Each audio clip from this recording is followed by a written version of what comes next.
All right, so we're gonna make an Indian sweet using flattened rice or poha. We are frying it. Already had our fried raisins and our fried cashews. We fried this in ghee. Right here, we are boiling 2 cups of water and 2 spoonfuls of ghee as well.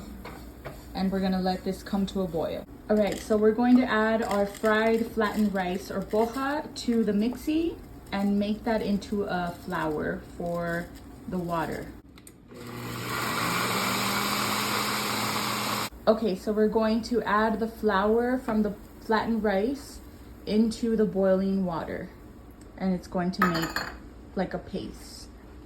So we fried up the powder and the water so that it's finished, and we're going to add 1 cup of sugar and mix that all together and let it melt. Okay, so as you can see, the sugar is giving it more of a liquefied consistency. So we're just mixing everything together, trying to get the lumps out. Once you see the thick consistency, add crushed cardamom. So now we're adding the nuts and the raisins, and we're gonna mix that up, and that's it. That is your sweet. Some people like to add food coloring to give it a yellow tint, but you don't have to. It's not necessary. All right, this is the final outcome. And that's it. Simple and easy and yummy.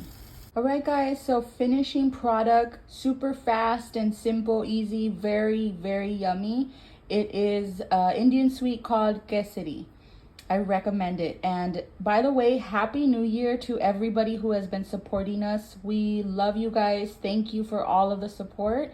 And we will see you soon in another video. Happy New Year, guys. And also this is for our celebrations for 1K reaching in Instagram as well. Yes. Thank you. Bye.